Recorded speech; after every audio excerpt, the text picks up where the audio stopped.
दूसरा कुरिन्थियों 9 अध्याय। साथी मसीहों के लिए सहायता।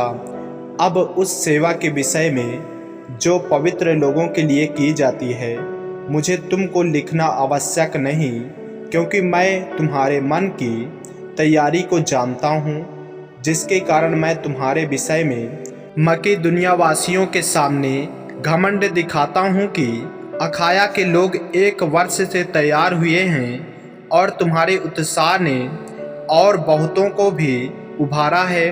परंतु मैंने भाइयों को इसलिए भेजा कि हमने जो घमंड तुम्हारे विषय में दिखाया वह इस बात में व्यर्थ न ठहरे, परंतु जैसा मैंने कहा वैसे ही तुम तैयार रहो। ऐसा न हो कि यदि कोई मकिदुनिया वासी मेरे साथ आए और तुम्हें तैयार न पाए, तो हो सकता है कि इस भरोसे के कारण हम यह नहीं कहते कि तुम लज्जित हो। इसलिए मैंने भाइयों से यह विनती करना आवश्यक समझा कि वे पहले से तुम्हारे पास जाएं और तुम्हारी उदारता का फल, जिसके विषय में पहले से वचन दिया गया था, तैयार कर रखें कि यह दबाव से नहीं परंतु उदारता के फल के समान तैयार हो। दान कैसे दें? परंतु यह बात है, जो थोड़ा बोता है वह थोड़ा काटेगा भी, और जो बहुत बोता है वह बहुत काटेगा। हर एक जन जैसा मन में ठाने वैसा ही दान करे, न कुड़ के और न दबाव से, क्योंकि परमेश्वर हर्ष से देने वाले से प्रेम रखता है।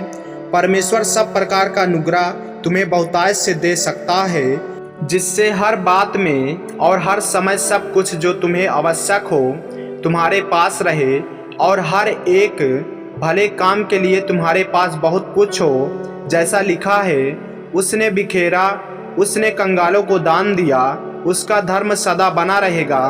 अतः जो बोने वाले को बीज और भोजन के लिए रोटी देता है, वह तुम्हें बीज देगा और उसे फलवंत करेगा और तुम्हारे धर्म के फलों को बढ़ाएगा। तुम हर बात में सब प्रकार की उदारता के लिए, जो हमारे द्वारा परमेश्वर का धन्यवाद करवाती है, धन्यवान किए जाओ, क्योंकि इस सेवा के पूरा करने से न केवल पवित्र लोगों की आवश्यकताएं पूरी होती है, परंतु लोगों की ओर से परमेश्वर का भी बहुत धन्यवाद होता है, क्योंकि इस सेवा को प्रमाण स्वीकार कर वे परमेश्वर की महिमा प्रकट करते हैं कि तुम मसीह के सुसमाचार को मानकर उसके अधीन रहते हो और उनकी और सबकी सहायता करने में उदारता प्रकट करते रहते हो। और वे तुम्हारे लिए प्रार्थना करते हैं, और इसलिए कि तुम पर परमेश्वर का बड़ा ही अनुग्रह है, तुम्हारी लालसा करते रहते हैं परमेश्वर का उसके उस दान के लिए जो वर्णन से बाहर है। धन्यवाद हो। आमीन। मेरे प्रियो, यदि आप इस चैनल पे नए हैं, यदि आपने अभी तक हमारे चैनल को सब्सक्राइब नहीं किए हैं, तो हमारे चैनल को सब्सक्राइब करें और बेल आइकन के बटन को दबाएं। और यदि आप हमारे फेसबुक पेज पर नए हैं, तो हमारे पवित्र बाइबल को फॉलो करें, लाइक करें, ताकि परमेश्वर का वचन रोजाना आप तक पहुंच सके। जय मसीह की। प्रभु आपको आशीष दे।